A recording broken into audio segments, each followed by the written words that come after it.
Pastor Henry Snag, and the caption is Application for Teaching Position at Beckway SDA Secondary. It reads, Greetings in the precious name of Jesus, our Savior and Lord.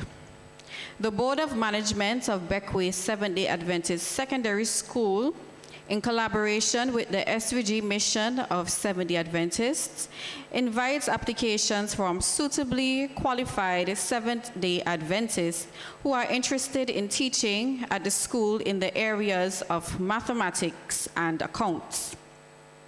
Academic qualification: 1, you must have a first degree in the respective subject discipline, and 2, advanced or CAPE qualifications may be considered. Applications should include detailed curriculum vitae, copies of certificates, 2 recommendations, 1 from the local church pastor. Interested persons can send their application and all other relevant documents to beqsdach@hotmail.com. The email is beqsdach, all common letters, @hotmail.com. The deadline for submission of applications is October 22nd, 2021.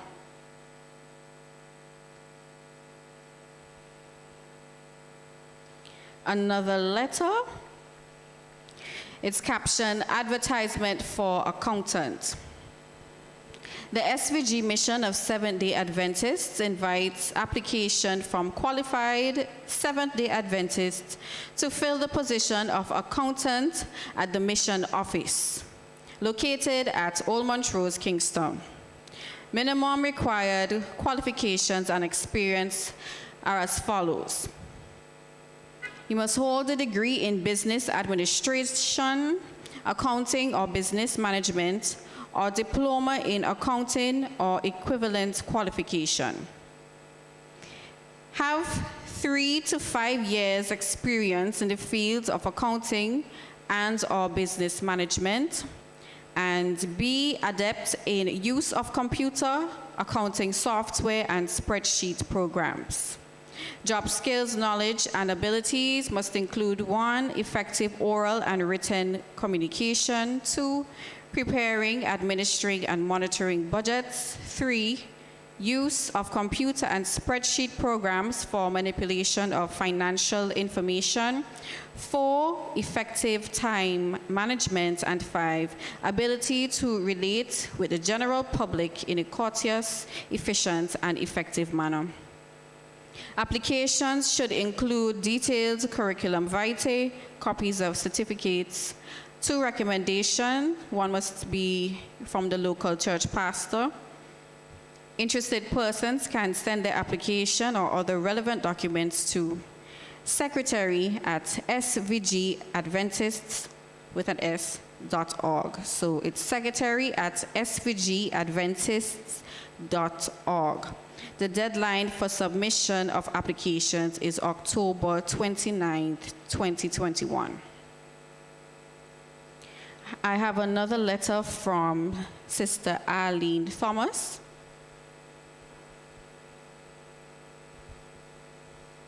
And it reads, Christian greetings. To God be the glory, great things he has done. Heartfelt appreciation and deepest gratitude to each of you, leaders and sisters, for your sacrificial and meaningful contributions and service to women's ministries throughout the years.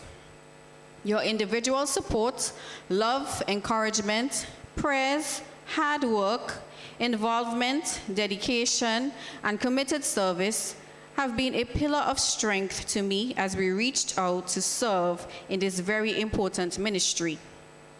As indicated, I have retired after 16 years of service as a director. God has been most good. My heart rejoices in overwhelming gratitude and thankfulness to him. All praise, honor, and glory to God, and God alone, for his grace, mercy, strength, and Holy Spirit's power as he equipped me and empowered me for service. I encourage each of you to continue to excel in your excellent efforts. Continue to support and lift up our new director as she is elected in every way. When she is elected, sorry. As a meaningful token of my appreciation, I have sent a little fan for each woman in your church. It serves to encourage each one to continue to fan. F stands for faithfulness, A, active service, N, nurture. So she's encouraging us to fan the flames of women's ministry in SVG. Let us continue to be vigilant as we anticipate the soon return of our Lord. God's richest blessings and love to each one of you. Thank you, thank you, thank you. But the greatest of these is love.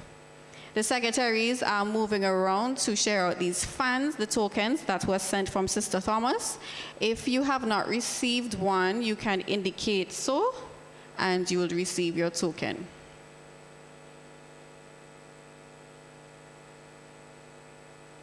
I'll continue with the announcements. We regret to announce the death of Sister Sylvia Latham. Further information would be heard at a later date. The church extends its sympathy to the Latham family. The funeral service for Cecile Bacchus Oliver takes place tomorrow at 11 a.m. Viewing begins at 10:30. The church extends sincere condolences to all family members and relatives. Health Week continues this Wednesday at 7:15 p.m. on Zoom. We don't want to miss it. An encouragement, let us continue to pray, share the lessons, and inform your friends, relatives, and community members. Remember, evangelizing the world is our main goal. These are all of the announcements for today. Do have a happy Sabbath.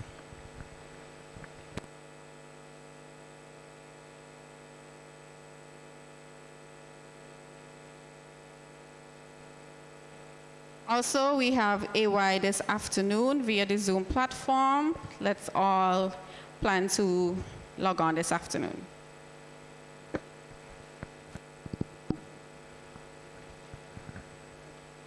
Good morning, church. I would like to take the opportunity to welcome us firstly to church on this Holy Sabbath day, and especially to our health emphasis day and program. We have quite a bit of information ready and available, and I'm sure that we're going to be blessed today. We have lots of professionals, and we're talking about professionals, people who know what they're about, and they have consented to be with us and to bless us. And of course, most of all, God is here with us, and He's the one who's going to direct and bring that blessing to each heart and each person that is here. So, welcome to all those who are viewing us online. A special welcome to you also. And I'm sure that there are even ways that you will be able to even participate. I'm sure technician, if there are questions and stuff like that, will be able to relay those questions so that you can get any feedback, any answers and stuff like that you may be seeking. So welcome to all, and I pray that we'll all have a blessed seating here today. To begin our program, first we have a presentation by a special person. We have Dr. Conrad Ned, and he is accompanied today by his beautiful wife, Sister Ned. Special welcome to you here to Richland Park and to our program. Dr. Ned, well, I have known him since I came into the medical profession. He has always been there as a superior and a senior, someone who will always assist and help in whatever way possible. Dr. Ned is a people person, very approachable, very gentle, also very intelligent and practical in his treatment. He is a family person also, has two wonderful sons, very intelligent young people. I don't need to take after him or his wife, or maybe both of them.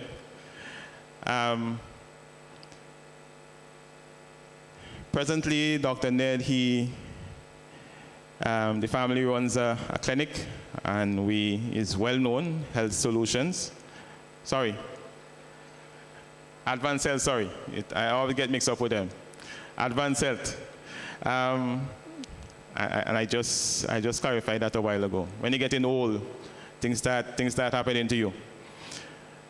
So, Advanced Health, one of those clinics where you can get very specialized treatment, lots of other specialties, and that professional help that you may be looking for. So this morning, Dr.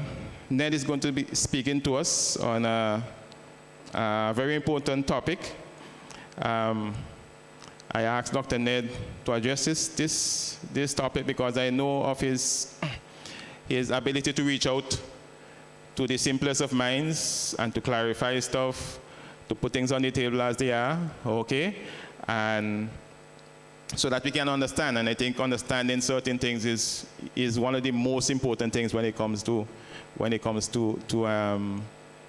making decisions and be able to even live healthily at the end of the day. So Dr. Ned is going to speak to us, but before he comes on, we're going to ask Sister Marita Hector. She's going to bless us with a special song, and after that, Dr. Ned will speak to us.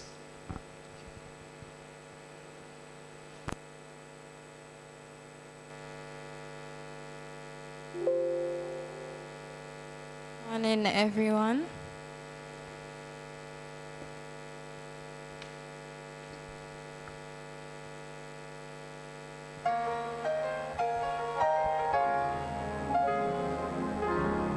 The news came to Jesus. Please confess.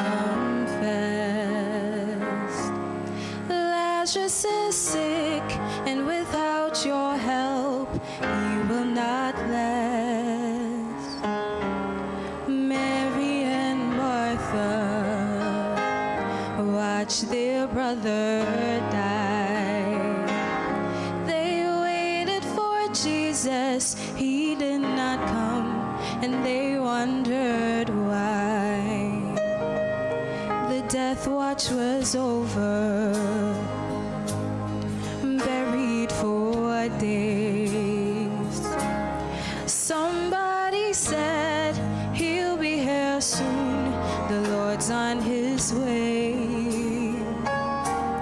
Martha ran to him, and then she cried, Lord, if you had been here, you could have healed him, he'd still be alive.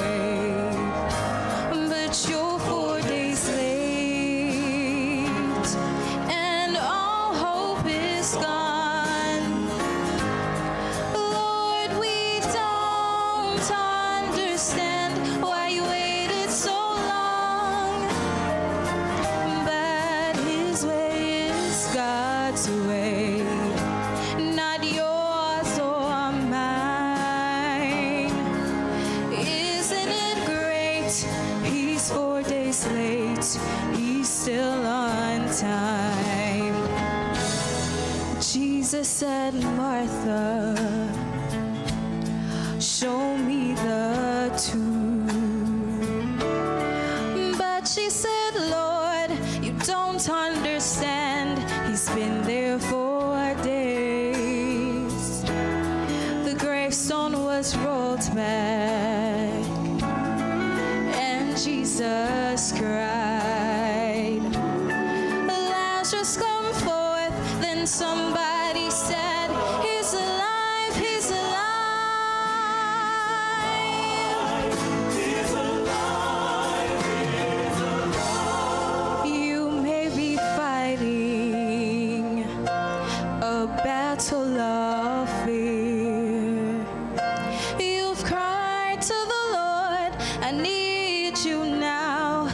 he's not appeared.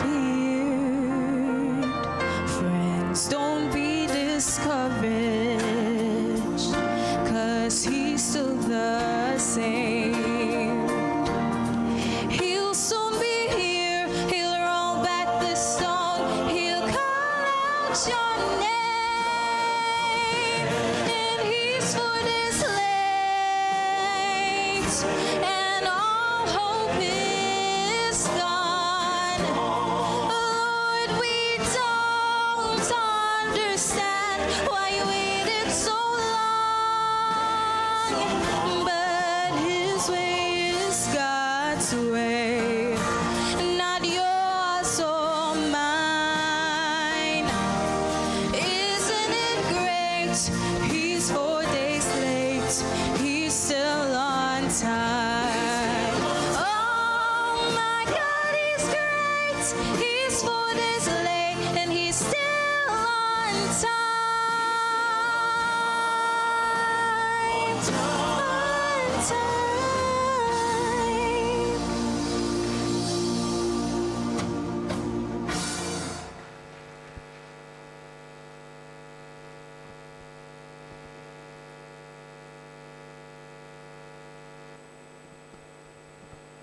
Okay, pleasant good morning to everyone. I want to thank you for this special invitation. I want to thank Brother Orly for those kind words of introduction. And my name is Conrad Ned. I'm a Vincentian by birth. Dr. Adams introduced my wife, and most people look at her and say she's from Calder, but she's from Sri Lanka. And I just want to give you a little background. I've been involved in medicine since 1993. And so from my maths, that's about 28 years. And I left here to start my studies. Prior to that, I was a teacher. I taught at Girls High School in Kingstown. And you know, it's interesting. If you've ever been involved in the teaching profession, you can't stop teaching. And so even throughout my years in medicine, I've found myself going back to teaching. And in order to be an effective teacher, you have to know your material. You have to be up to date, you have to know your stuff. The other thing is that during those years of practicing medicine, I've always had an academic interest. And during the time that I worked as a professor of clinical medicine, I lectured in infectious diseases, and I also operated the infectious disease clinic at Milton Cato Memorial Hospital. At that time, we were mostly seeing persons with HIV, tuberculosis, hepatitis B, and you know, the common infections that we had in our community. But I had the privilege of attending seminars and continuing education on emerging infections. And way back in 2010, we had already had an indication that there were some emerging infections coming our way because they were spreading through different countries around the world. So infections like chikungunya, Zika, even though they took a while to get to our shores, we were aware that they were coming and that they existed elsewhere. So this morning, I just want to step back one step further in my history and let you know that at the age of 11, I was confronted with my own position before God. And I gave my life to Christ one day at the age of 11. I understand from the Word of God that salvation comes through grace, by faith, and that we all have the availability of this grace that God has given to us through his Son, Jesus Christ. And I want to challenge all of you who are hearing me today that live or die, you need to give your life to Christ. Our sister just sang about hope, and hope beyond the grave only comes through Jesus Christ. I want to talk a little bit about COVID-19, but I like to understand my audience a little bit. So I just want to see the hands of all those here who are above the age of 12 who have taken a dose of COVID-19 vaccine. Let me just see your hands, if you don't mind. If you've taken a vaccine against COVID-19, just put your hand up in the air for me. Thank you very much. Okay, so I think this is very representative of the Vincentian population. At this time, looking at the latest statistics, we have about maybe 15% of our population who have so far accessed COVID-19 vaccines. But I just want to talk a little bit about the illness. We've been seeing the illness at our clinic, and also keeping aware of what's happening around the world. In early 2020, after the outbreak of COVID-19, I spoke with some colleagues who were in New York. They were already beginning to see a few cases at that time when we had this conversation. The illness was first described in Wuhan in China, but it didn't take long for the virus that was causing this illness to spread around the world. And this is not the first time we had an outbreak of a viral illness in China. In fact, in 2002, there was an outbreak of what was referred to as a bird flu in China. It turned out to be SARS, and that illness, that about 29 countries around the world had cases. Most of those cases were in China, but you also had cases in Canada. People died in Canada from SARS. You had cases in the United States, in Europe, and so on. And in total, for SARS, caused by a virus called SARS-CoV, there were about 8,000 persons diagnosed, of which there were 774 deaths. And so that was considered a really serious infection. And at that time, strict infection control measures were put in place around those patients, and further transmission was stalled. There's currently vaccines against SARS, the first SARS that came out in 2004. There was another infection in 2012 in the Middle East, and this caused shutdown of the Islamic Center in the Arabian Peninsula, many of you know as Mecca, where the Muslims, Islamic people tend to gather as their holy place. In 2012, there were 2,578 cases with 888 deaths, and the death rate from that illness turned out to be about 34%. That's pretty serious. They've been able to control MERS, Middle East Respiratory Syndrome. These illnesses are caused by viruses, and they spread quite easily through contact and through respiratory droplets. It's estimated that within a radius of about 6 feet of a person, you can be at risk. And most of these infections were controlled through infection control measures, with mask wearing and sanitizing and so on. So we come to 2019, and there's an outbreak of a mysterious illness in Wuhan. And even the physicians who saw this illness began to raise alarm because they noticed that people got seriously ill very quickly. Within a matter of days, some people would develop severe respiratory illness and may eventually die. This illness was thought to be caused by a virus called SARS-CoV-2. The reason it was given that name is because it had a very clear similarity to the virus that caused SARS in 2002. So it's very, very similar. But there's something quite strange about this virus in that it was not known before. It had never been discovered or described in the animal population as some of the other viruses had been. And that led many persons to think that perhaps this virus was not natural. It may have been manipulated.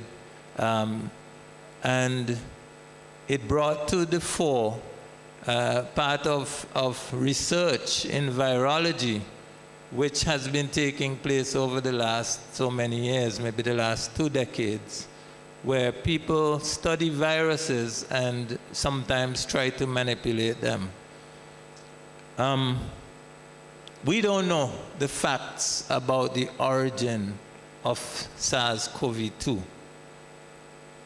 We don't know if it was created in a lab. There is some evidence that points that way. But we also don't know how it got out into the population. So we don't know if that was intentional or unintentional. It would be strange for somebody who is actually doing that manipulation to intentionally release that into their own population. So we really don't know. It could have been an accident. And things happen accidentally sometimes, and fires get started accidentally and burn a whole house down. So the fact is that this new illness was described, and it spread like wildfire in the communities where it came out and quickly around the world. The difference between 2019 and 2002 with the first SARS, do you know what's the difference in terms of commerce? China is now a powerhouse of commercial activity, and there are lots more people traveling in and out of China. We have lots of Vincentian businessmen who visit China multiple times per year. And that wasn't happening as much in 2002. So you could see easily how SARS-CoV-2 as a virus could spread around the world. Not only that, daily traffic would also be increasing. And air traffic in particular has caused a lot of the transmission that is taking place. Even here in St. Vincent, we've seen the emergence of this illness. Fortunately for us, we had some time. We had almost 2 years to prepare for an eventual outbreak. And many persons will say, well, that's amazing that, so many countries around the world struggled with this. And it took so long to get into our community. The latest numbers are showing that we do have an increase in cases, and that we're losing fellow citizens from an illness that is known to be dangerous. So I want to talk about the illness itself. Most people who come in contact with the virus enters your body mostly through your respiratory system. It gets into your nose and your mouth, goes when you breathe into the body. It settles on the linings, and it begins to multiply there, right on the linings of the respiratory system. And that's why we test for it in the nasal passage, because that's where the virus settles and multiplies in most cases. However, it can enter your body through your eyes, a moist surface that it could land on, and it can cause infection from there as well. So most people develop, after about 5 days, some symptoms. If they develop symptoms at all, they develop some mild respiratory symptoms, a cough and cold, sore throat, headache. And to tell you the truth, the vast majority of people, about 60%, 6 out of 10, let's say 60 out of 100, may have mild or no symptoms. In fact, you may have symptoms that you don't recognize. So you feel a little tired, you feel a little bit unwell, but you may just say you worked hard. And so you may not notice as an illness. But a number of persons, the other 40%, may have significant symptoms. And out of those, half of them, which is about 20%, may actually need to see a doctor. 20 out of 100 may need to see a doctor. This number is an increase now over what obtained in the early stages of the virus, the viral infection. The reason for that is the new variants. Because of the new variants that are circulating, and most of us have heard about all this, and so I'm just saying things that most people know. But I want you to be grounded in the reality that with the new variants, not only is the number of persons who become seriously ill increasing, but also the number of persons who may not survive the illness has increased.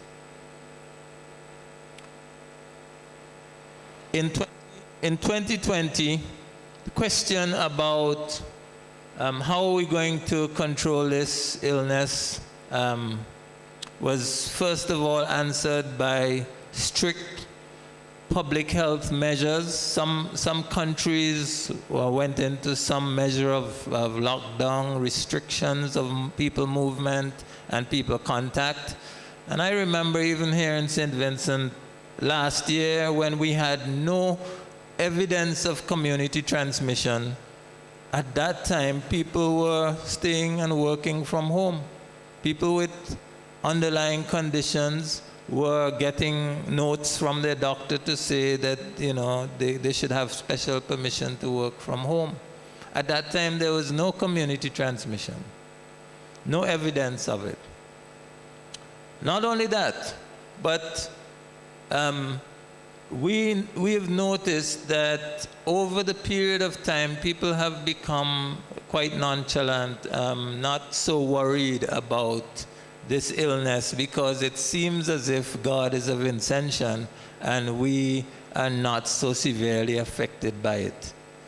But the facts indicate that even countries that had a slow start, we're now seeing a pickup in the number of cases. Most of the patients who we've seen come to the doctor when they have significant symptoms already, and most of them have not previously tested.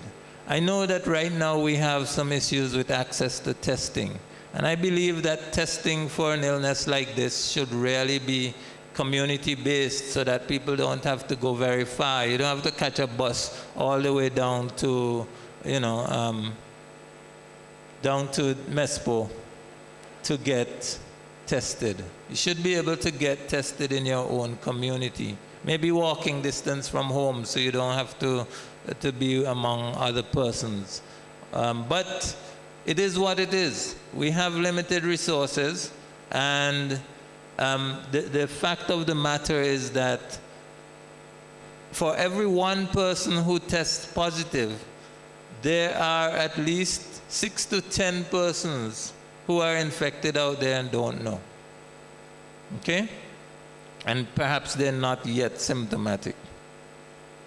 Most of the patients we see come in with cough and cold, and one young man who we saw about 2 weeks ago came in with shortness of breath. We measured his oxygen levels, and it was below the required 94%. He was referred to the hospital where he later succumbed. During my conversation with that young man, he said, you know, Doc, and this is someone I knew from childhood. We flew kites and played marbles and everything together. He said, Doc, you know, I don't come to see you because I'm all right. I've never been sick. I don't catch flu. I don't get sick. And he's a hard worker, takes care of animals. He does his trade. And the thing is that he succumbed to the illness. That shook the community a little bit because this was somebody who was not known to be ill. He was under the age of 50. We've seen persons under the age of 30, and in some countries, teenagers who did not survive COVID. And so I want to impress on you that this illness is serious.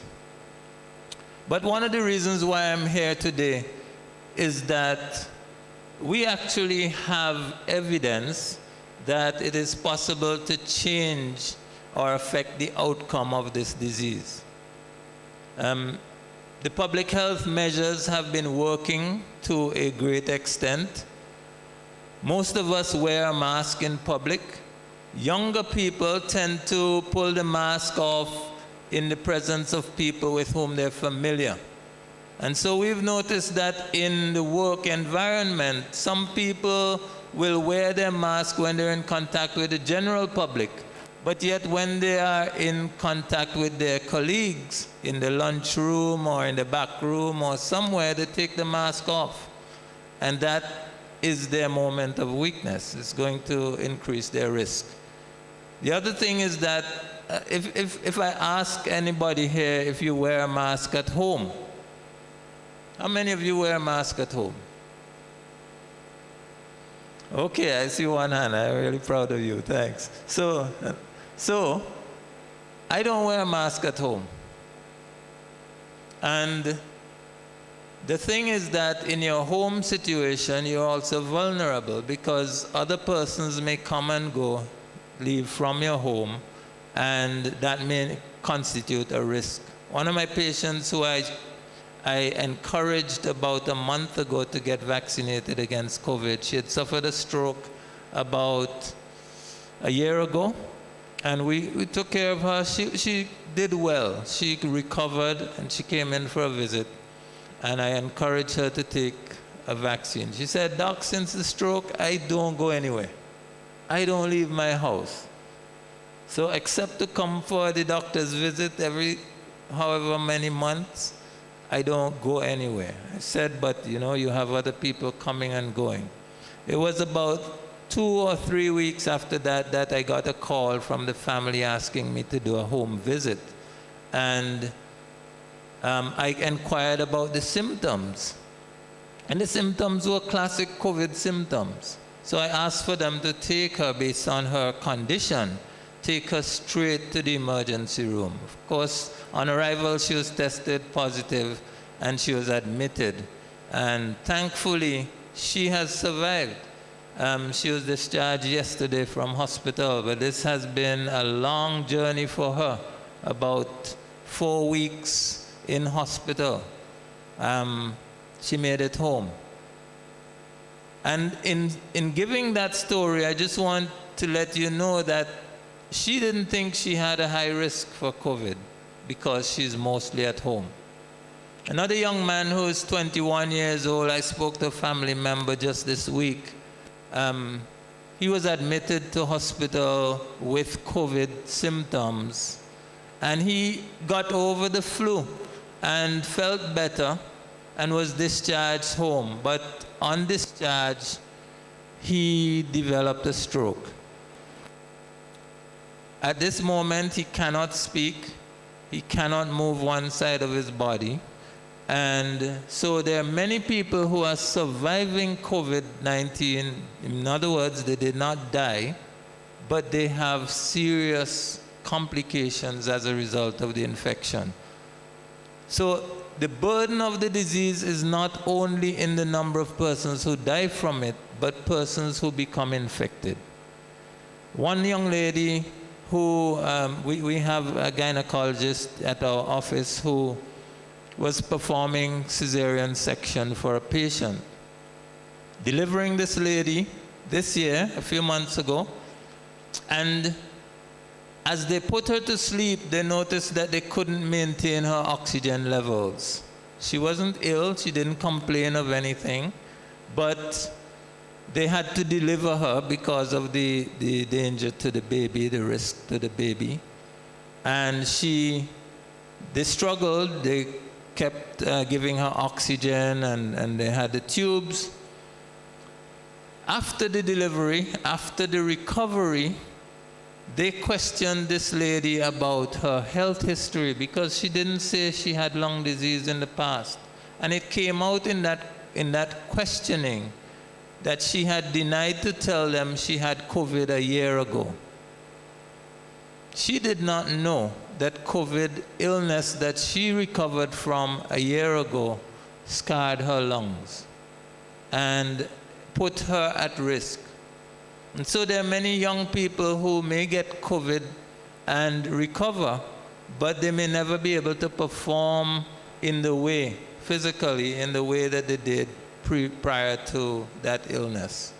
And just like how many people say that after getting chikungunya years ago, they still have some pains in the ankle and in the feet, there are many persons with long-term effects of COVID. And so it's not something to be taken lightly. Around 2020 January, about 121 different companies, entities, laboratories recognized that it is possible to develop a vaccine against COVID. And they started work in many different countries, many different laboratories, different scientists working, tried to make a vaccine against COVID. Not one person, not funded by one person. The Cuban government, the Russian government, the Oxford University, AstraZeneca collaboration, Pfizer, BioNTech collaboration, Chinese government, and many others. In fact, of all those vaccines in the making, only about 15 made it to phase 3, which is the completion of human trials. They first started testing these vaccines in tissues in the lab, then in animals, and then in human volunteers. So the first vaccines went into human volunteer arms since April 2020. So if you think about that, people have been having vaccines against COVID since April 2020. And in the field of medicine, we look for evidence before we make recommendations. If you are a patient, you have a belly pain, and you find you drink some ginger tea and it ain't settling, and you go to a doctor, you expect that doctor to examine you and come up with some kind of diagnosis. That diagnosis is based on some evidence, maybe from the physical exam, the location of the pain, whatever. Doctor says, you have acute appendicitis. Now, for those of us who know about acute appendicitis, you have about 3 days if you don't do anything about it. If that appendix ruptures inside of you, there's massive blood poisoning, infection throughout the body, sepsis, and you die. There are very few people who've survived appendicitis that was more than 3 days. But we trust a doctor's knowledge, examination, and the system that we have in place to provide health care so that when the doctor says, you have acute appendicitis, we need to take you into the hospital, whatever the state of the hospital, we're not Not the best hospital, but if the doctor is confident that we can fix this problem for you, what do? You say your prayers, but eventually you trust the system, you trust the advice of a professional, and you go ahead with the procedure. And most people survive that procedure. It's not without its complications, it has downsides, but most people survive it. Appendectomy. And I will tell you something. If you had to take the time to go through all the science about why you needed to have your appendix out, it might be too late for you. I'll tell you something. I believe that every profession, in every profession, including if you're a mechanic, if you're a professional mechanic, you went to school, you had professional training. But it doesn't stop there. Your professional training should come with professional updating, and you should have a professional approach to how you address people's issues. So, one of the greatest controversies that has arisen over this issue with SARS is that it is new. You're talking about something from 2019 to now. Students who are in school now have some part of their curriculum that's dealing with COVID-19.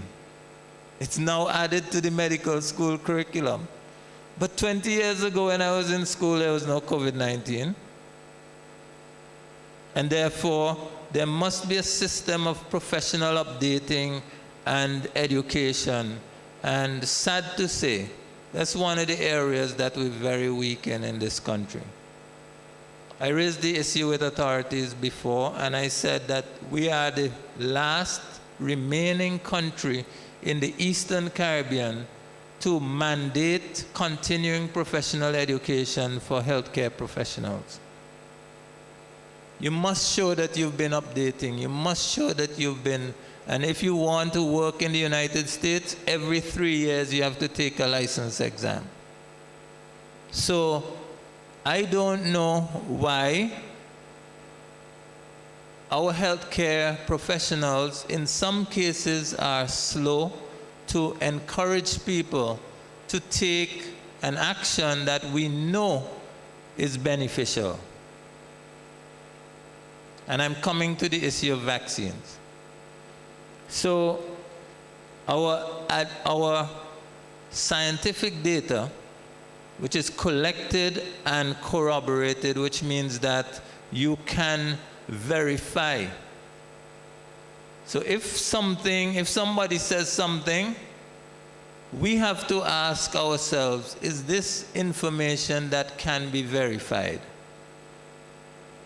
It is already verified that persons who are vaccinated against COVID-19 have much less chance of becoming infected and becoming hospitalized or even dying with COVID. There's no question about that. And so we have concerns in our community about the safety and the development of vaccines and so on. And we try to explain that the technology that surrounds vaccine development now has moved on from what it was years ago. But it's not brand new. This is technology that has been in use for at least the last decade. When new opportunities arise, you can bring it to bear and produce vaccines in a record time. And so if you can design a vaccine very quickly, you can manufacture it and then you can put it through the trial stages. So I just want to go back. 2020, April, thousands of persons volunteered in countries where there was large outbreaks of COVID-19.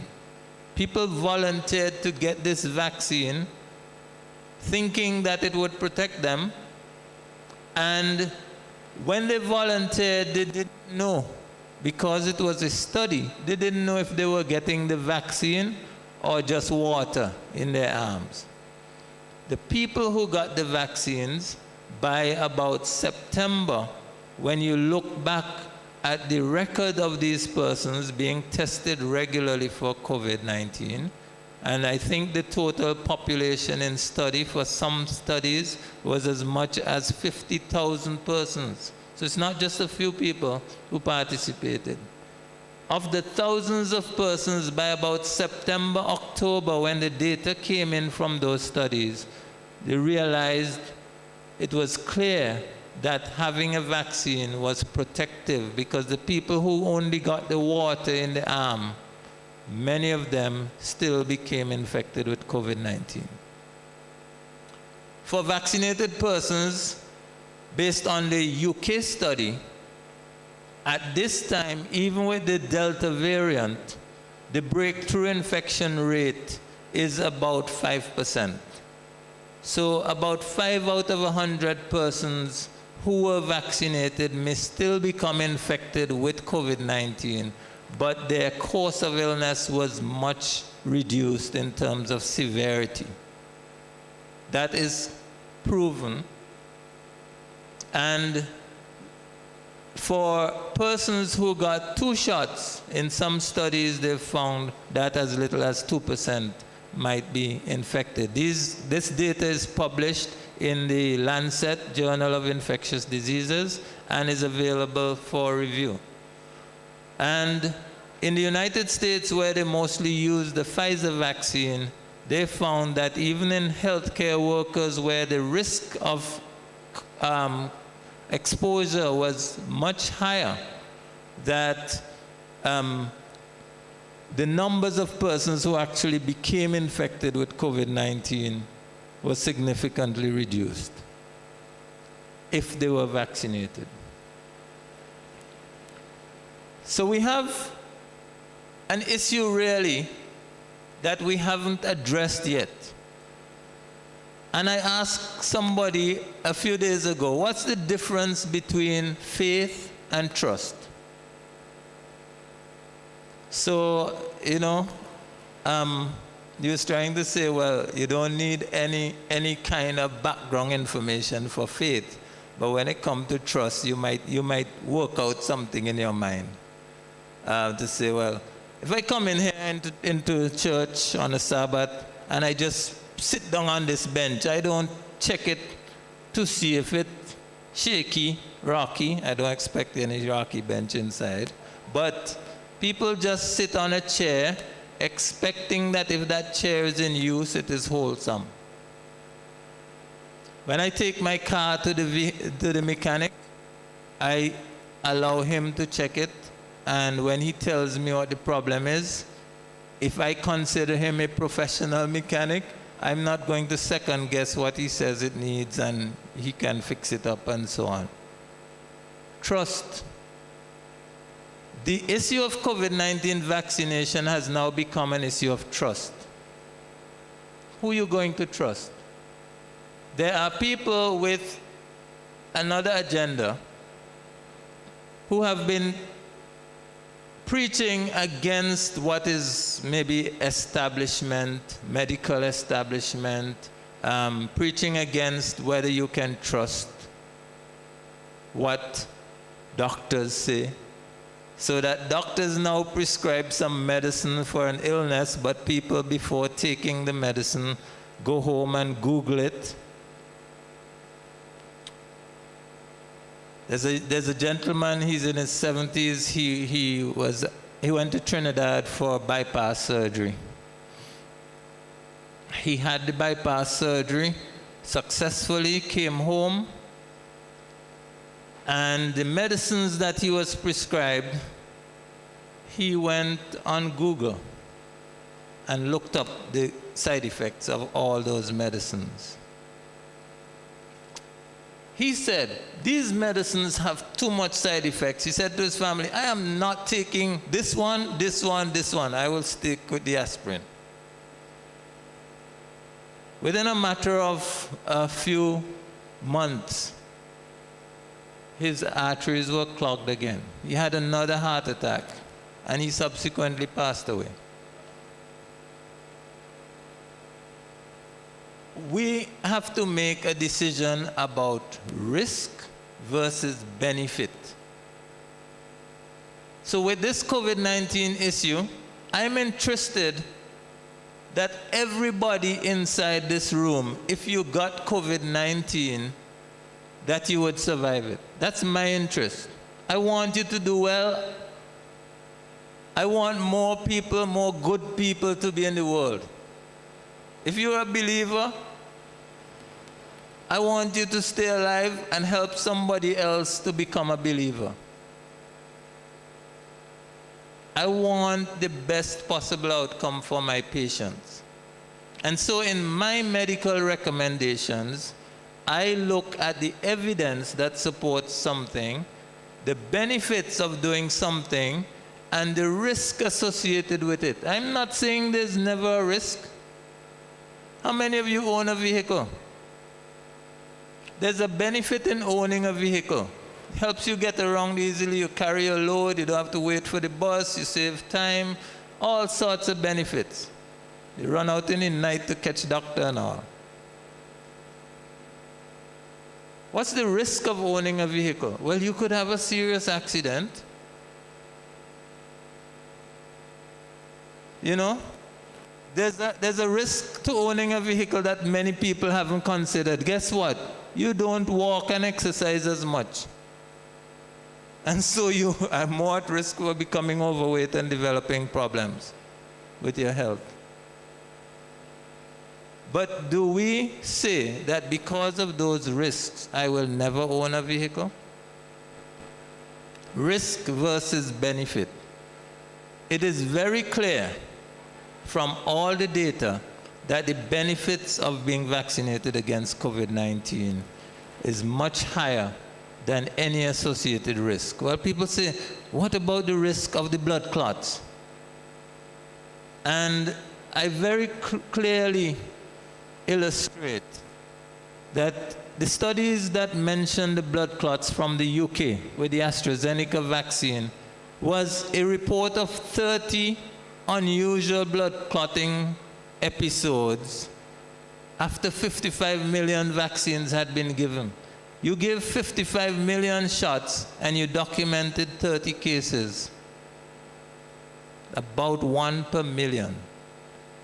And the question is, if something happens one time out of a million, is it the thing that's causing it? If you give 1 million vaccines and one person complains of this blood clot, is it the vaccine that's causing it? Well, we don't know for sure. We should check to know what it is. But I'll tell you something. Two things were happening at the same time. In the same population that you were vaccinating, you also had COVID-19 operating. And COVID-19 itself gives people blood clots. So it's really hard to say if it was the vaccine that was responsible or not. We're not sure up to now. But the rate at which it is happening is so small that it is not considered to be a reason to stop it, because the benefits far outweigh the risk. I hope I'm communicating to you today that when we talk about trusting some medicine or taking some antibiotics or something, we're not saying that there's zero risk. But we're saying that the benefit to you based on the science or based on the evidence before us is clear that in your case and with your condition, it is better to take it than not to take it. And so many people suffer from chronic illness, and that may increase their risk for COVID-19. And that's when you really need the vaccine. you need some layer of protection. Because on my way here, I was a little bit late. My wife was with me, so I didn't put the pedal to the floor. But on my way here, I drove with the intention of getting here, and I drove carefully. I slowed down in the corners, and I used my signals and everything like that. And that is primary prevention. I'm trying to prevent an accident when I drive. But what if I do have an accident? Well, I wear my seat belt, which is mandated by law to protect me from the severity of that accident. You might say, why should any government or anybody else tell people they have to wear a seat belt? Why should a government say that motorcycle riders must wear a helmet when it is up to them if they want to decide to wear a helmet or not? And so the answer to that is that when you wear a helmet or when you wear your seatbelt, the impact not only on you, but on the healthcare system, the amount of resources that is required to treat and to manage and to put money into this area and that area, you can change the profile.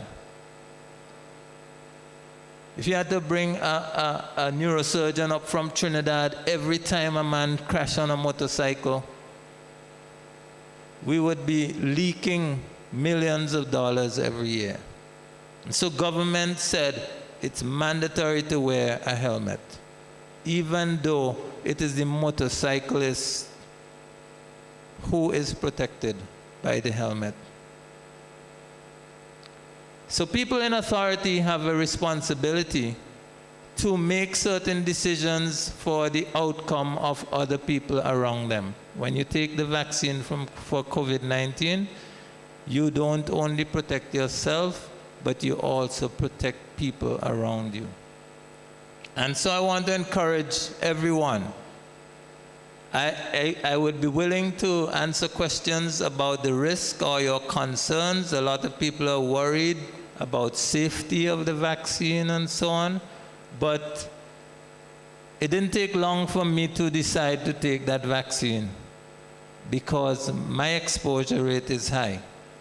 But many of you who think that you don't have that high exposure rate, you might be mistaken, because a lot of people, when they became ill with COVID-19, they came to us to ask if they could get the vaccine. At that time, it's kind of late. You have to wait until you recover before you're given the shot. So I want to just encourage us that the science is very clear, and it is in my work, I try to encourage people to make a right choice. Now, vaccination is not for everyone. There are some people whose immune system is too weak to respond to the vaccine, and because of that, they have problems. And they need professional advice about when is the right time for them to be vaccinated. So I just want to encourage everyone, if you have been thinking about it, it has now become mostly a matter of trust. You're not going to go back to school to learn all the ins and outs of proteins and viruses and nucleic acids and vaccine development and all that. You're not going to go through that. You're going to decide if you're going to trust this as a medical health recommendation for you, or if you're going to take your own chances. Many persons have taken that chance and they gambled wrong.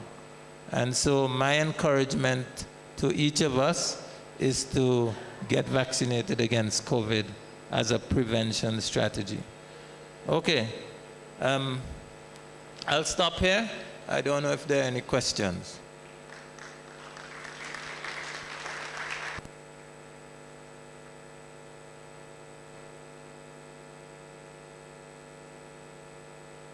Okay, thank you very much, Dr. Ned.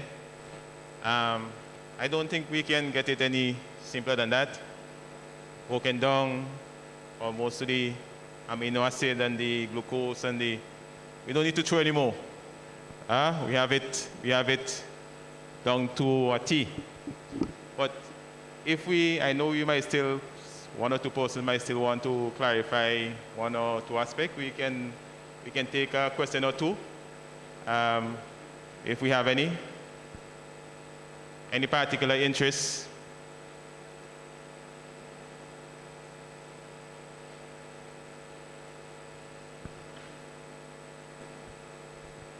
All right, my question quickly is, if I, through my research and so forth, took a particular vaccine, but then later on I found out that another vaccine that is available is better than the one I took before, would you recommend that I go and take the one that I now realize is better? Okay, thank you. That's an excellent question. So most people have heard about boosters and things like that. Perhaps the declining of the level of protection from some vaccines and so on. As far as we understand, the vaccines that have a shorter period of time between the shots, like the Pfizer vaccine, is associated with a declining protection level after about 6 to 8 months. So your body may not continue to produce the antibodies against COVID-19. But the vaccines that were taken 6 to 10 weeks apart, they still have, after a year, very high antibody protection levels. So people in Europe, for example, which used AstraZeneca far and wide before Pfizer became available, the people in Europe don't need booster shots because they use the AstraZeneca vaccine 6 weeks to 8 weeks apart. Okay? So coming back specifically, if a person feels that they may not be protected based on the vaccine choice, the question is really, did the vaccine work? If it did what it was supposed to do in your body, you may not need to do anything else. And you can do an antibody test to see if your body is making those antibodies against COVID-19. If the antibody test comes out positive, you're still protected. If it comes out negative, then maybe you might need boosting, or you may need to start over that course. And just as an aside, in healthcare, in chickenpox vaccination, in hepatitis B vaccination, which are required in some places for healthcare workers and so on, after you've completed the course of vaccination, it is standard to do a test to see if the vaccine worked in your body, because it doesn't work for everybody. And that is why you will hear that some people who are vaccinated may still end up with COVID. We don't know that the vaccine will work for everyone, because a vaccine only works when your immune system recognizes the vaccine and makes antibodies against it. Some people have a weak immune system, and it may not work. The more people who are vaccinated, though, would create a barrier around that person, so that even if a person has no protection, being surrounded by people who are protected will prevent the virus from making its way into that person. Okay? So if you feel that you need another shot and it's just based on a hunch, maybe you should get an antibody test. But if you think that you did the right thing, then there's really no need to repeat your vaccinations. Okay? If you had Pfizer vaccine from a year ago, then maybe that's a good reason to repeat an antibody test to know if you're still protected. Not everybody has the decline. There's some people in the community who might. Thank you.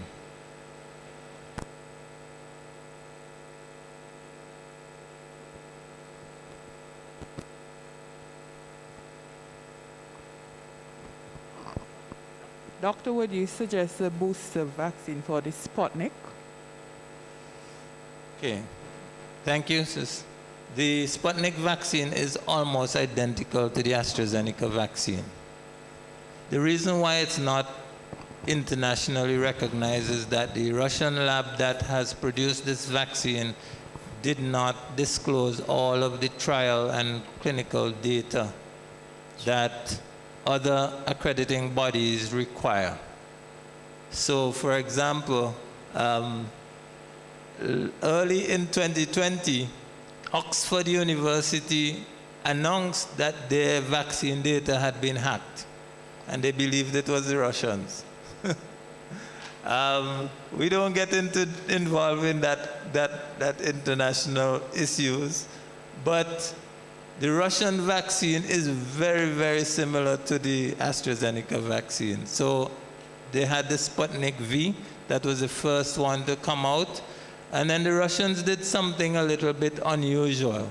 They said that their research showed that if they reduced the dosage in the vaccine, that it worked just as well. But in medicine, when you reduce the dose, you're going to have to also do trials to prove that this is working just as well. And so now you have the Sputnik Light versus the Sputnik V. And many persons who are choosing Sputnik may well be getting Sputnik Light. But the thing is that in the international community, they haven't released the data that supports to give evidence that this is all working as well as it should be. So far, the WHO has recognized it as having completed the trials, and from the initial trial data, the Sputnik V is fully approved. But some other countries and jurisdictions said that they're not satisfied with all of the data they've received. Thank you, Doctor. Very excellent presentation, simple, straightforward, convincing to a great extent. My question, a person who would have, we understand that a person who gets infected with a disease, there are many who survive, but there are complications that go along with survival. And you give an example, lung scars and all of that. But the fact remains, if I understand correctly, that they will have some measure of protection naturally because it would have produced antibodies against this. Would you recommend, and if so, reason, that a person who would have survived, do they still need to take the vaccine, seeing they have natural immunity already? Yeah, thank you. The question of natural immunity or acquired immunity after the infection has been raised repeatedly. The evidence shows that a number of persons who became infected with COVID and recovered, that they still produce antibodies against COVID to protect them from reinfection. But the reinfection rate is high. So there are many persons in our community now who got alpha COVID a year ago and got another infection with COVID this year. So, I shouldn't say many people, but some people. And because of that, we know that the natural antibodies may not completely protect a person or adequately protect a person. So it is still a current recommendation that persons who were infected with COVID, as long as you have tested negative and you've recovered fully, that you should have a vaccine, at least one shot. So COVID infection followed by a vaccine, which is spaced at least 3 weeks from the date of infection. Usually, that is enough to provide long-term protection against COVID. And so it's still recommended people who had the infection should be vaccinated at least with one shot. Okay? So if you look at all the data, some people survived COVID once and didn't survive it the second time, may get the Delta variant or a more serious outcome with the second infection. Hi, good morning. I didn't want to ask a question, I just wanted to make a comment. Very good presentation, Dr. Ned, and I thought you really explained it and brought it home, at least for me. So I know that the issue when it comes to COVID-19 and vaccination is something that is very controversial and can be a touchy issue, especially at this time. And I've actually come to the point where I try my best when somebody asks me about the vaccine. When somebody asks me about the vaccines, you know, I would have persons, they'll call me and they'll ask certain questions. Now, the way I explain and how I see it, it is one, a personal choice, yes. We don't want to take away the autonomy from anybody, right? However, as Dr. Ned says, when it comes to making personal choices, you have to sit down and weigh your risk and weigh your benefit, right? Like for me, I know I have children coughing in my face all the time. I am in front of COVID patients who I don't even know have COVID. I could be talking to you and I don't know you have COVID. I have patients who come in and had fever for one day, if at all, or diarrhea, no cough, children. You send them for a test, not thinking it's COVID. You send them for another test, but to pass through the hospital, they have to do the test. They have COVID. Just recently, another child in front of me have COVID. Now I have to go home. I have to protect myself. I have to take care and make sure my children are safe because they cannot be protected. It's my responsibility as a mother, as a wife, and also as a doctor. When I decided to take the vaccine, I was very hesitant. And if anybody knows me, they know every single night I read and I read and I read. And I still read. Actually, I read almost every night. I try to keep myself up to date, not only for me, but I need to know what's going on as well, so that I can give an honest opinion to other people. I look at now, interestingly, I'm sorry, I'm taking up your time. I taught genetics for a short time, about 2 years ago. And one of the things that I taught was vaccines and vectors and how vectors and vaccines work together. And so when that came out, when they started speaking about vectors, at least I had an idea of what they were talking about. It wasn't something new to me. Interesting enough, I also teach medical ethics now, and there's a question about public health law. There's a question about patient autonomy and right to choose. So I see it as well from a different perspective. Now, I look at taking a vaccine like this. If we, without a vaccine, comes in front of the virus, our body has to take a few days first to recognize this virus, and then to build up little armies, which we call as antibodies against the virus. These are our personal little armies. It takes a few days to do that because it's new to us for every single virus that exists. It means that while that time the virus, the 3 and 4 droplets that turned into your body, which is a couple thousands actually, not 3 or 4 viruses, are replicating, they are multiplying really, really fast. And by the time your body decides to fight it off, it already is in the viral load of 1 million. Now, some of us are strong, and our natural immunity will break it down. And we will survive, and we'll be fine. But others, we have other comorbid conditions, and sometimes we don't. And our body loses the battle because it's an internal warfare. When we take a vaccine, however, it introduces a small part, not the entire live virus. There are different types of vaccines. And these vaccines that are out there are not live viruses. A tiny part that is introduced so that your body recognizes that infectious part of the virus without causing an infection within your body. Therefore, your body starts building these little antibodies, these little warmen beforehand, so that when you come in front of the real thing, it just takes a few hours to start up its defense system as opposed to a few days, thus giving you an advantage. Now I ask people, we have a suit of armor. would you prefer to go to war naked or with armor on? If you decide to go to war naked, you're taking your risk, and some of us will still survive. But if you go to war with the armor on, some of us will die, but I'm sure you won't want to go to war without any clothes on. So think about it and decide how you want to go to war, pray about it, and make a decision. Thank you. Quick.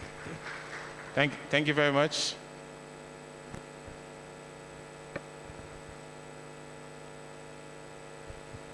Yes, now coming to the last of your remarks, if I heard you correctly, I think you said that some people, immune system might be too weak for the vaccine. What advice could you give to me so I can know if my immune system is going to be too weak for the vaccine? Thank you. So I did say that vaccination does not work in everyone. I had a patient come to me to ask about vaccines early this year, around May. We were already giving AstraZeneca vaccines since March. Pfizer vaccines only became available in August. This patient had just had lymphoma, leukemia illness, managed to get out to the United States, got a bone marrow transplant, and so she was just recovering after treatment for cancer, and her immune system would not be developed enough that it makes sense for her to be vaccinated. In fact, it was not a good idea for her to take the vaccine at that time. It may be that as time passes, she'll become a good candidate for vaccination. When she had a bone marrow transplant, her immune system had to start over like from a baby. Okay? So she's starting over from the beginning, and so she's like under 12. Okay? And it's not yet safe or clear that she should be vaccinated. But there are other persons who have known conditions where they use medicines that stop their immune system or reduce the effectiveness of it. So people who had kidney transplant, people who have lupus or rheumatoid arthritis with flare-ups, and they're taking high doses of steroids which suppress the immune system, or other immune suppressive drugs, they should see the healthcare professional about when it is appropriate for them to be vaccinated.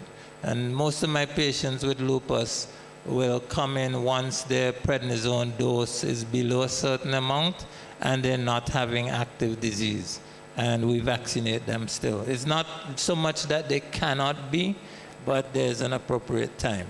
And so if you know you have health conditions, the best advice will be to consult the professional who is taking care of you with your issues. In general, most people with high blood pressure and diabetes who are stable are fine to be vaccinated. If a person has a stable health condition, it is quite okay to go ahead and take the vaccine as long as you know your condition is stable.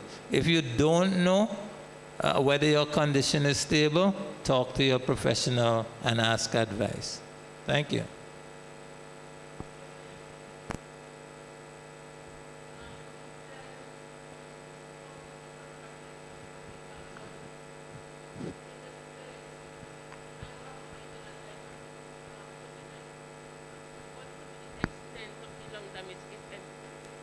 Okay, so thank you. Thank you for your question. The beauty of being vaccinated against COVID-19 is that it reduces the severity in every sense. This virus comes into your body, and as it multiplies, it destroys tissue. And so it causes inflammation within the lungs, within the organs.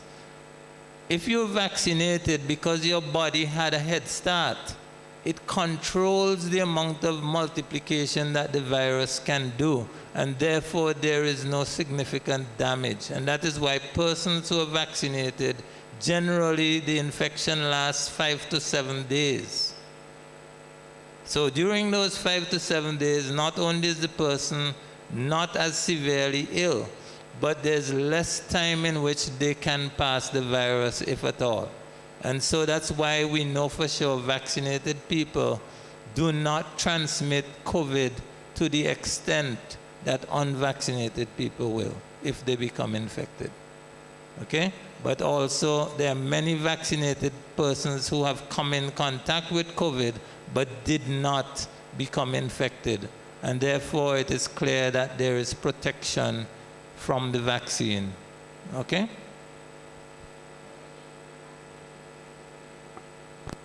Okay, so we made this our last question so that we can go on. I know it will be good to get all the clarification that we can. So we made this our last question. All right, I learned that you should not take the vaccine if you have COVID during that time. So am I supposed to take a test before, a COVID test, before I take this vaccine to know whether or not? Thank you. That's an excellent question. Right now, it's currently recommended that if you've tested positive for COVID, you should not be vaccinated until after you test negative. So the question is, what's your risk of COVID? So for persons who come into our office asking for vaccination, we ask some questions. We ask, do you know of anyone, is there anyone around you in your workplace or in your home who's been tested positive for COVID? Because that increases your risk of contact, right? We also ask about symptoms. If you have any signs and symptoms, even mild flu-like illness or headaches, that might indicate that you might be at risk. And we also ask about your habits. So many persons who come in for a vaccine, if they are already symptomatic for COVID, then that's a dangerous time to give a vaccine.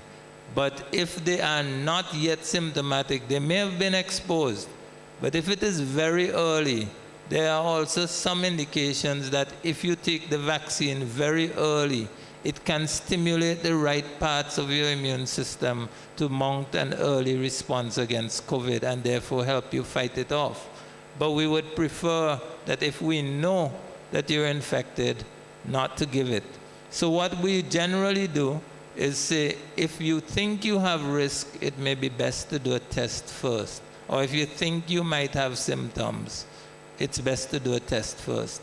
And what we have happening is that people don't take this question of vaccination seriously until somebody at work or in their community or in their home come down with the illness. And then they realize, boy, it's better to go take the vaccine. For some people, they've already been exposed by that time. And so it's better to do a test once there is a risk of exposure. Thank you very much, Dr. Ned. And we are very appreciative of his presentation, excellent. We have to give an appreciation to Dr. Ned for his wonderful work. We've been sitting for a very long time. We're going to stand now, and as we sing, we're going to sing number 538. Maybe just the first and the last stanza. And during that time, we will collect the ushers, deacons will collect the morning's offering and tithes.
Let us pray. Eternal Father and our God, we are truly grateful to you for this, your Sabbath, and for the information that we're receiving today regarding our health.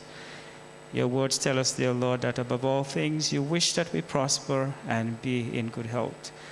As the various issues confront us from day to day, I pray that good sense and wisdom will prevail. And Father, your Holy Spirit will lead us to do what is right and pleasing in your sight. We thank you for all those who have presented and may present to the rest of the day as it relates to these important issues. May we take heed, and may we, by your grace, continue to trust in you and depend upon you to lead us even in paths of righteousness. The offering that has been collected today, we pray, Lord, that it will be used for the furtherance of your work here. And as we continue to give, not only of income that we would have earned, but may we, Lord, continue to give of ourselves solely and completely to you, so that when you come, we have the privilege to spend eternity with you, is my prayer in Jesus' name.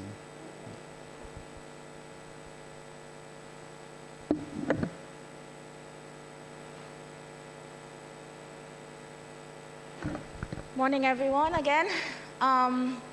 So I'm going to be introducing the next presenter. This person is going to have just a short discussion on another trending topic. She is a trained psychiatrist by profession and deals a lot with the disorders of mental health for people in St. Vincent and the Grenadines. Now, mental health is an area of medicine that a lot of us, we try to hide. We have a lot of stigmatization that's attached to it. And you know, a lot of times we don't talk about certain things that are issues that are being present with us. She is a mother, she is a wife, and she's a humble servant of the Lord. So I'd like to present Dr. Morris-Patterson to the podium for her presentation. Thank you.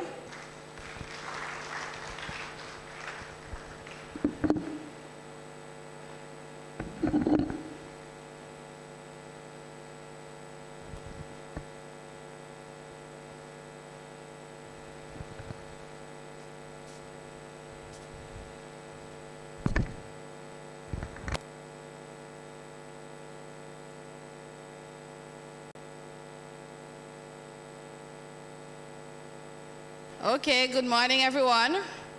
We have been sitting for a long time, so hopefully I can cut it short in righteousness so we can go home. So thank you for having me this morning. I guess I'm no stranger. I've been here several times, but my focus for this morning is going to be the issue, another emerging epidemic that we are seeing from the mental health side, which is the issue of internet addiction, the issue of internet use and our youth. And I want to, in a way, bring it to the fore of our parents and our caregivers, our aunts or uncles, that we need to pay attention to this particular issue that is emerging. So, internet addiction and the youth, we noticed that the Minister of Health came out a couple of days ago and said that we will be continuing online classes for another 2 weeks. And we hope that is just 2 weeks. But the way that things are looking, we are not sure that is actually going to be 2 weeks. And I start with this particular thing because we know that, in a way, there are pros and cons. We don't have a choice. We have to protect our children. But the onus now is on us as parents. When the children are at home, how are we going to manage? Because now that they're at home more, we recognize that school, being at home, robs the children of certain experiences, the ability to create friendships, to create fun memories, to develop social skills. That's how you develop skills, by your interaction with other children, other young people. And them being at home is robbing them of that part of their development. So school is not just for learning out of books. There are other things that we learn at school. So school really is the primary driver for our social skills. It's an opportunity for us to have a sense of achievement and accomplishment, being able to make a new friend, all of those things. And within the adolescent period, So for younger children, we know it's about the social skills, but within the teenage period, it's also a time, teenage and adolescence is a time where we begin to explore, you know, who am I? Do I really want to believe the same thing that my parents believe? Do I want to incorporate the same values that my parents had? And really, teenagers and the adolescents rely on peer support. Their friends are more important to them than parents, but now they're stuck at home with their parents. So you could imagine how frustrating that is, to be stuck at home with your parents when really you are now wanting to spread your wings and establish a little independence from your parents. So it is a very frustrating time for our children and for our young people. And it's a time that, because during the adolescent period, we also have very poor emotional, you know, we are just beginning to learn how to manage ourselves and control ourselves. So it is really taking a toll on our young people, just being at home, the social isolation, the boredom, the loneliness is taking a toll on our young people. So what are some of the mental health effects of just being home and just looking at the screen all day? And I could see it, I mean, I'm a mother of teenagers, and I could see it, that the children, like, they become quieter, and they're tired. The Zoom fatigue, just looking at the computer all day is very tiring. It makes it difficult for you to concentrate. You see the little children, they say, Mommy, well, I could have lunch now, I'm hungry until when I finish I could have popsicle, and they just look so, you know, distracted. And it is really taking a toll on the children and young people, and developing stress. Some of them are getting meltdowns, stress and anxiety, not to mention some of the physical things, because the eyes start burning them, the eyes are strained, and also back and other physical problems that's beginning to make them feel more stressed and anxious. So I started with that because I wanted to segue into how all of this is going to play out, especially in terms of our young people. Because now we have an increased exposure to the screen, right? So I find that parents are now beginning to lose control of how to monitor internet use. Because if now you have more online learning, the children have to be on the computer. They have to be, so you can't say, well, come off, because they're going to say, well, I have an assignment, I have homework, and if they have homework and assignment, you're going to leave them, right? So I find it's becoming more challenging in this online learning setting to monitor exactly what's going on with the children. And what the research is showing, that children are spending up to 10 hours or more online these days. And with that increased exposure, there is more risk that they can be exposed to inappropriate content, and that they can be exposed to predators and so on. Because if you're on there, you might be innocently going to maybe click on a book, but you see something else that catch your eye, and when you click on it, it takes you somewhere else. And so with that increased exposure, you have increased risk of you now going off into inappropriate content. And so parents, this is my challenge to you. What are we going to do?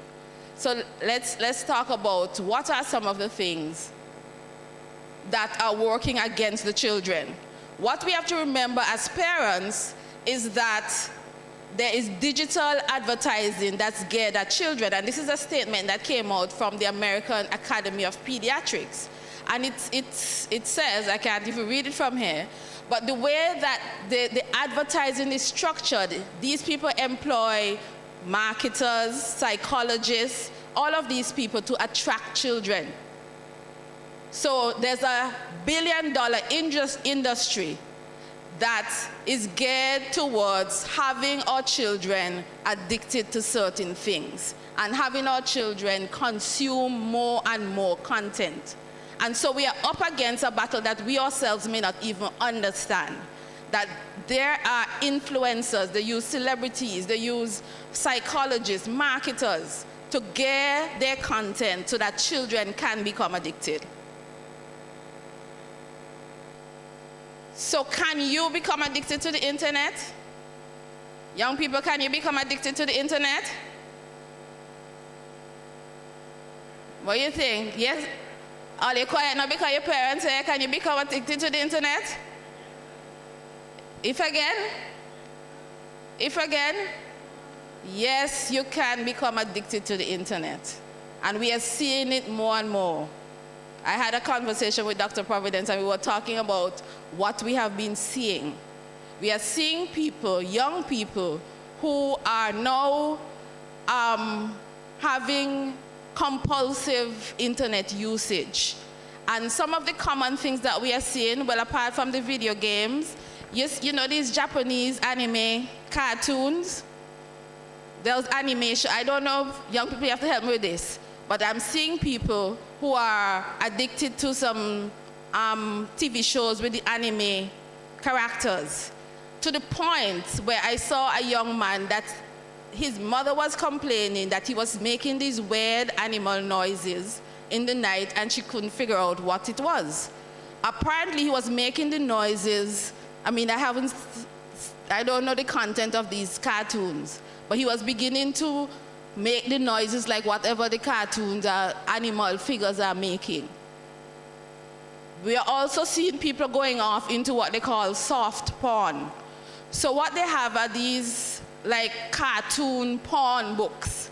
So a child might be maybe a reader, innocently looking for another book, and they go off into these soft porn cartoon books, and then that could then graduate into hard porn. So these are some of the things that we are beginning to see in terms of the types of internet addiction, the video games, the anime addiction, social media addiction, so that every time your phone alarms, you have to go and look. If you're not a doctor or nurse or something, and you're at home and your whole family is home, then you don't need to answer everything, you don't have to see anything. Or if you put up something on, well, I heard Facebook now is for old people. It's what, TikTok and Snapchat? People still looking at Instagram? Young people are still looking at Instagram? Yes? Right, so it's Instagram, Snapchat, and TikTok. And the way that the things are structured, like TikTok, you just move from one video to the next, and before you know it, hours has gone. So yes, you can become addicted to the internet. Just like how you become addicted to drugs and alcohol, you can become addicted to the internet. So a study that was done in 2012 in China, they were able to show that internet addiction actually changes the structure of the brain. So they looked at the brain, they looked at scans of the brain, and they noted that there was evidence of disruption in the connections in the nerve fibers that had to do with controlling emotion, self-control, and decision making.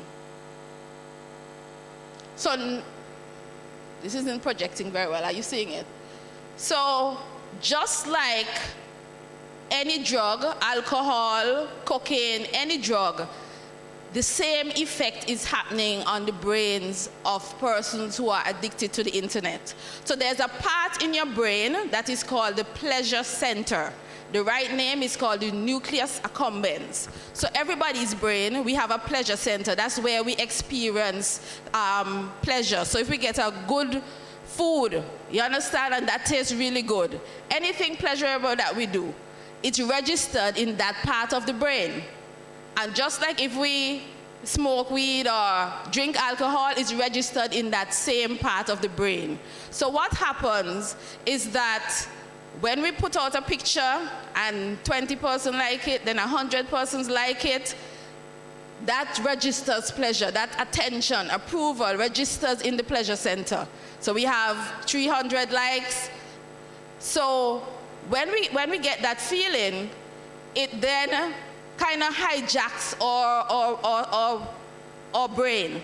It hijacks the drives in our brain so that other things become less important. So sitting down and talking to mommy is boring. You know, going to pathfinder now is boring. All of those things are boring because that part of the brain has become accustomed to increase stimulation. And what you find after time, you need more and more and more in order to feel that same level of pleasure.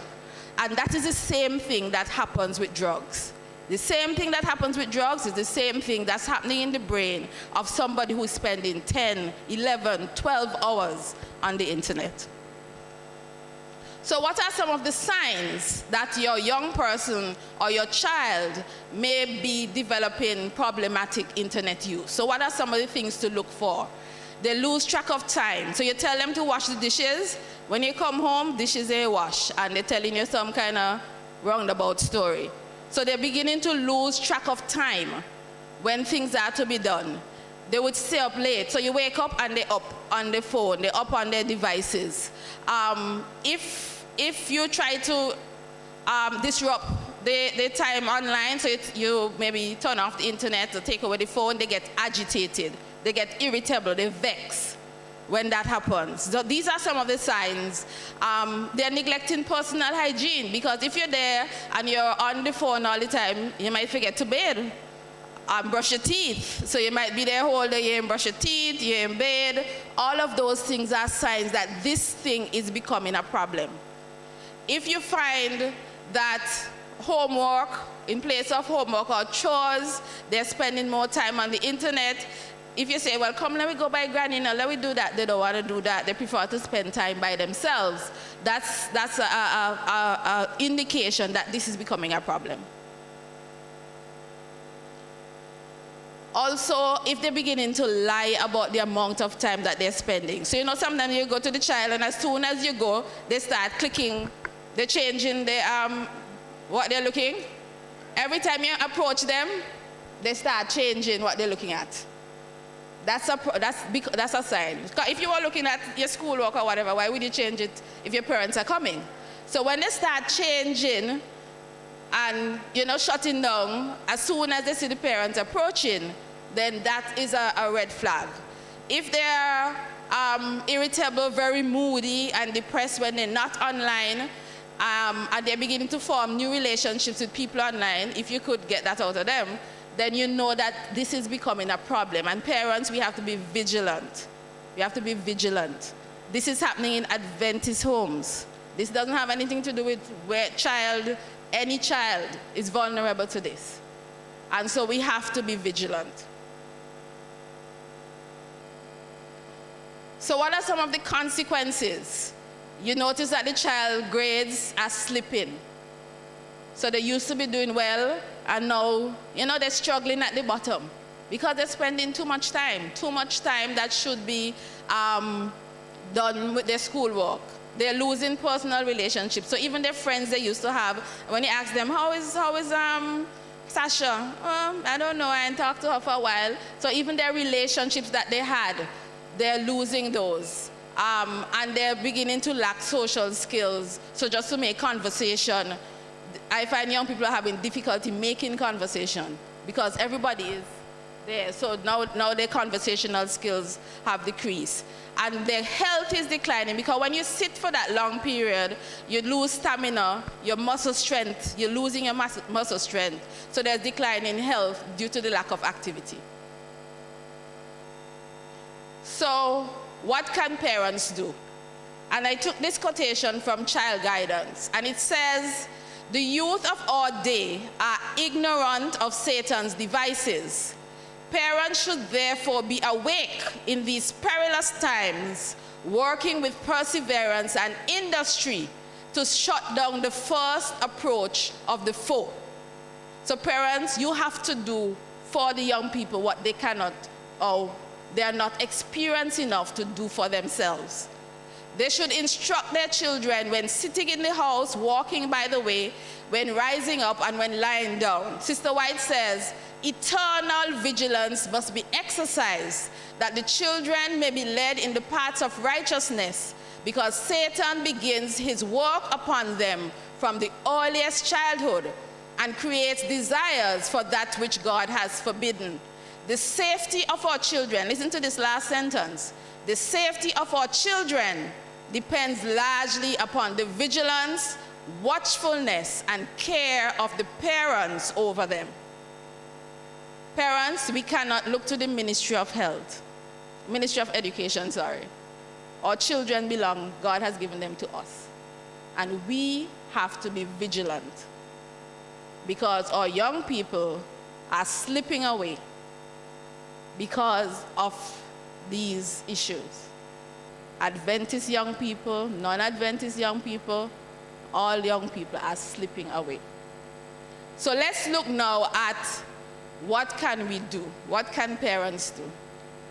So the first thing, these are just general recommendations, kind of preventative, especially if you have younger children, to prevent them from going down that road. First thing is that you have to establish a routine in your house. Your house has to be structured, ordered, disciplined. So if the child is to wake up at 7 o'clock, everybody waking up at 7 o'clock. There has to be structure. You have school, you wake up at 7 o'clock, you brush your teeth and bathe and have your breakfast, just like if you're going to school, you pack your snack and you put on something. I mean, you may not put on a uniform, but at least you put on something clean. You must have structure. And during the day, you know, you have your time for your academics, you have your time for your chores. We have to parent in a way that maybe we didn't have to when school was on. So we have to establish a routine. And the routine helps the child to feel more secure because the world around is getting chaotic. And so we have to provide that sense of security and safety, and having a routine does that for a child. Also, we have to help the child in pursuing new hobbies. So we have to be intentional. We have to say, well, okay, I'm going to plant some side. Come go outside with me. Come, let me go weed up the side. Let's do this. Come, let's make a pizza. You put this. Put the flour and the yeast. You grate the cheese. You have to pull them. You cannot leave them to themselves. You have to pull them in. Pursue new hobbies. So we have to be more intentional with those who are in our charge, whether we are aunties, uncles, parents, caregivers, whatever we are. So have a routine, help them to pursue, expose them to new things, pursue new hobbies. Next, encourage healthy habits. So we know that children need sleep. They need at least 9 hours of sleep, so they must have a regular bedtime. They must go to sleep. Even though you're not going to school the next day, go to your bed and sleep, because you need sleep for that rejuvenation and for their growth and development. So good nutrition, we know all these things. We are good Adventists. Good nutrition, they could exercise. You don't have to go down to the park to exercise. You could walk up and down your steps. You could walk around your house. You could walk by the road outside your gate. Or even if you go outside, you just make sure you wear your mask and you maintain a distance from other people. Right? So we know the New Start, the good nutrition, exercise, all of those things, temperance. Another thing is to practice what we call mindfulness. Mindfulness is when the child becomes overwhelmed, you must have a plan before. What are they going to do? Right? So you have to teach them how to, relax, do their deep breathing, teach them a particular prayer that they could say. Make sure they have like a gratitude journal, like what am I thankful for today? Because it can become overwhelming and sometimes they get very frustrated. And so you have to have a plan. How are you going to deal with that? And so you have to teach them how to live in the moment. To say, well, okay, I feel a little overwhelmed right now. Let me just go and do my deep breathing exercises. Let me just try and relax myself. Let me say my prayer. Let me start writing, journaling, all of those things. You have to help them to develop those habits. Next, then you have to communicate with the children. And I know parents themselves are under stress, and so sometimes we may not be as calm as we should be. But children feed off of our anxiety. So if we are hyping all the time and say, why are they wash up the ways, and we just fussy and anxious, the children feed off of that. We as the adults, we have to be calm. So we have to sit and say, well, how you feel about the online school? How is that going? How was the maths? Sit down, not just to lecture them and say, but you should do this, you should do that, and whatever. But ask them how they're feeling, how they're doing. Have you been in contact with your friend? How is she doing? You understand? So you communicate with your children in a calm way. So that means you now have to get your calm on, because children feed off your anxiety. And if you are fretful, they will be fretful too. So you have to be calm and communicate with them. Keep talking to them. And you can also encourage other people. Even though you use the same platform, you could let the grandmother read a bedtime story, even though they're doing it on Zoom. You understand? Let the auntie, so that they could stay connected and keep communicating with other people. So you call the auntie and say, help her with this homework, and let them do it on Google Meet or Zoom or one of those things. So you get other people who can support you in helping the children. So if it goes to the slippery slope of internet addiction, what can you do? The first thing is trust me, when you find out these things, it can be very shocking. Very shocking to see a child who is in church, they're singing, they're whatever, and then when you look at their phone, if you take their phone away, they're using expletives with their friends. It's like a different child that you don't recognize. It's very shocking, and parents tend to get very angry. But parents, I want to encourage you, the first thing is not to get angry.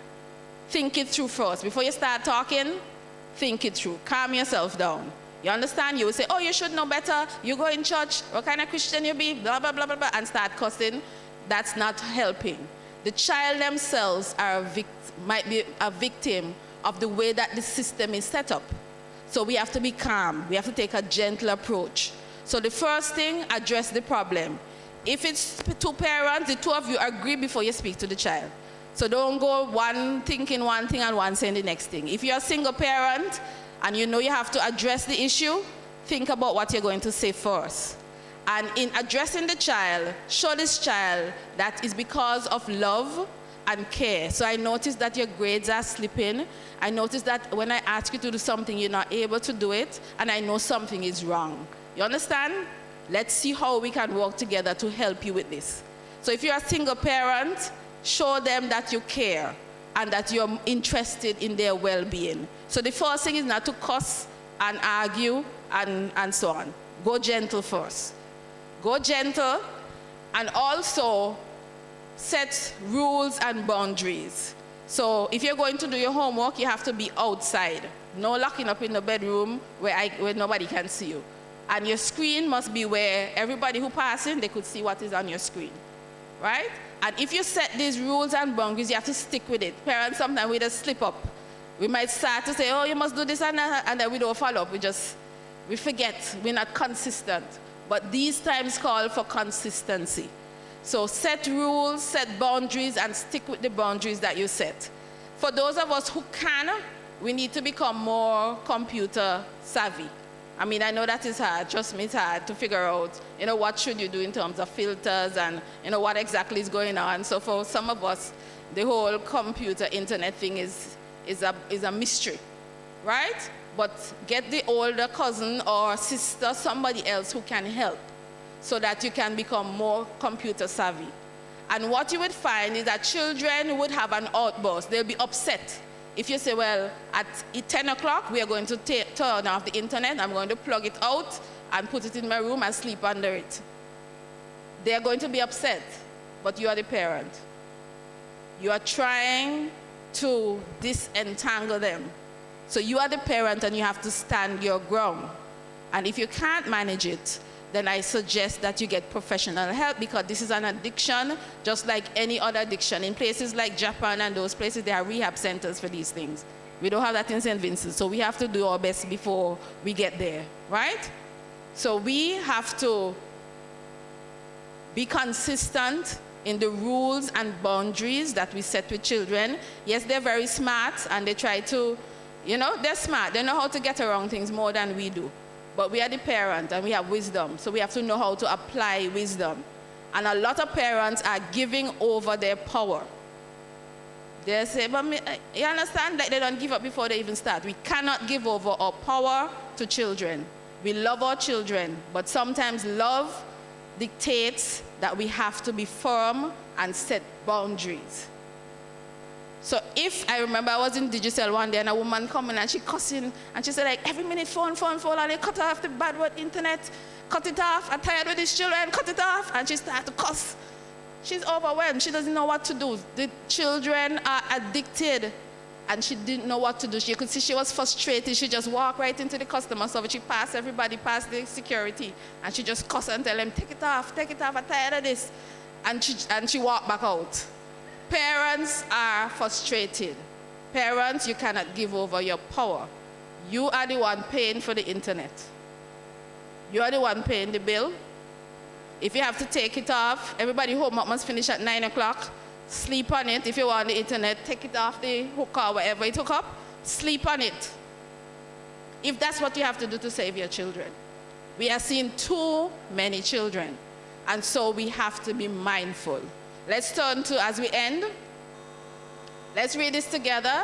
Ephesians 6. Yeah, Ephesians 6 verse 10 to 18. Let's read it together. It says, finally, if you can see it. So let's turn to Ephesians 6 verse 10 to 18.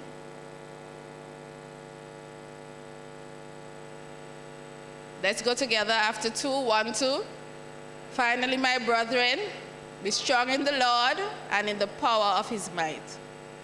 Put on the whole armor of God, that ye may be able to stand against the wiles of the devil. For we wrestle not against flesh and blood, but against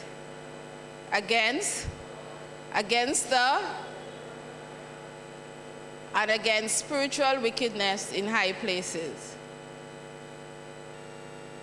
Wherefore, take unto you the whole armor of God, that ye may be able to withstand in the evil day, and having done all to stand. Let's stop there.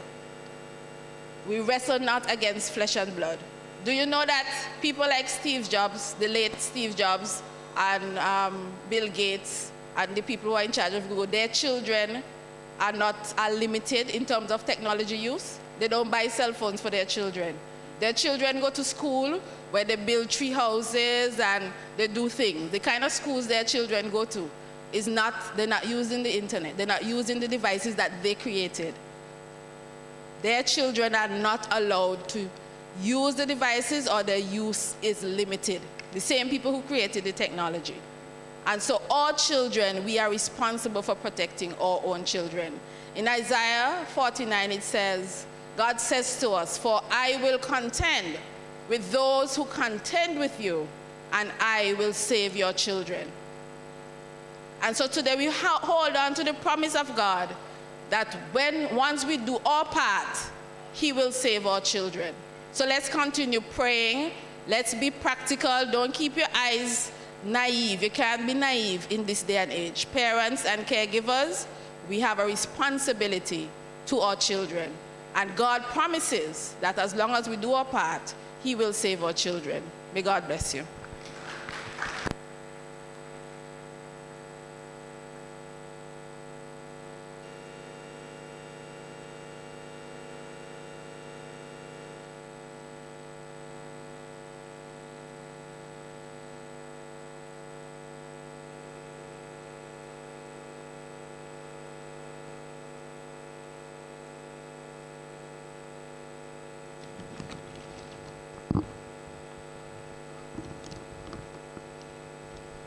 Good afternoon, everyone. At this time, on behalf of the Health Ministries Department of the Richland Park SDA Church, and by extension, the entire church body, I would like to take this opportunity to express a heartfelt thank you to both Drs. Ned and Morris-Patterson for taking time out of their busy schedules to be with us here today, and also for bringing us such timely and informative presentations. Also, we want to thank you, Dr. Ned, for answering all the questions that you would have answered. Unfortunately, he would have had to leave earlier because he had prior engagements. But Sister Patterson, thank you so much. And in show of our appreciation, we would like to present to you this small token. And we pray that God will continue to bless you and your family as you continue to do exploits for him as Minister of Health in his vineyard. Thank you.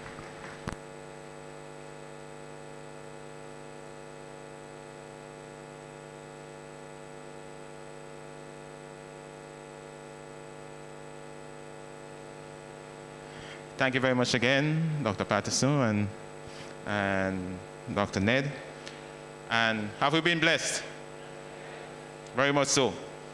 And, well, much more equipped to deal with the challenges that are facing us daily and that are inflicting grave impact on our health at the end of the day.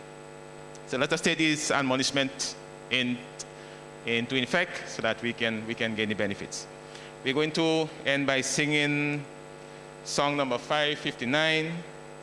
Now, thank we all our God.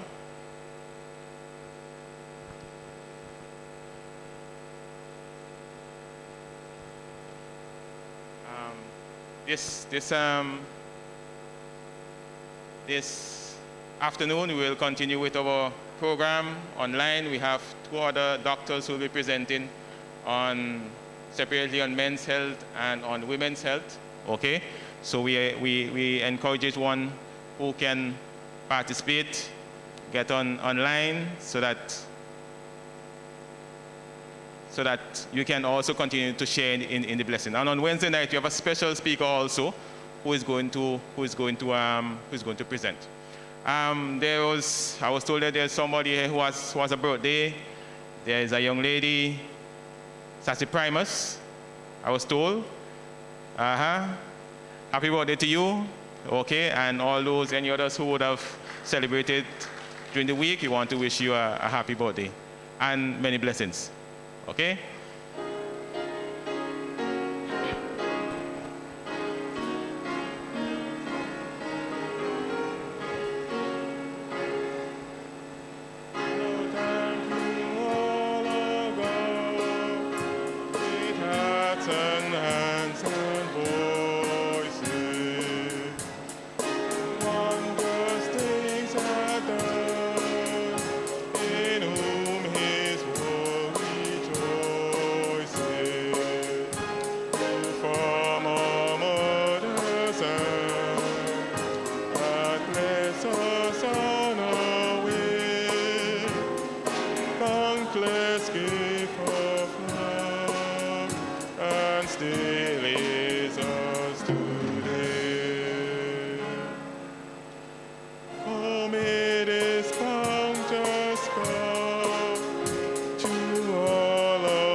Let's all bow our heads.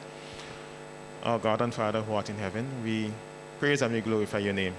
We thank you once again for this year's Sabbath day. We thank you for bringing us here. We thank you for the blessings which you have bestowed upon us. We pray that you will touch each heart, that you continue to work through us and among us for your glory. Help us, O God, that we, with the aid of your Holy Spirit, will continue to surrender to you daily. And we know, God, with your guidance, we'll be able to overcome. So may you take us all to our several homes, continue to be the rest of the program. Bless his family, bless all those who are in need, those who are ailing and sick in whatever way, O God. And may your glory be seen in our lives. We thank you for hearing us, O God, and when you come, take us home till with you. This is our ultimate prayer and our desire. For we ask all these mercies with thanksgiving in honor of your Son's name. Amen.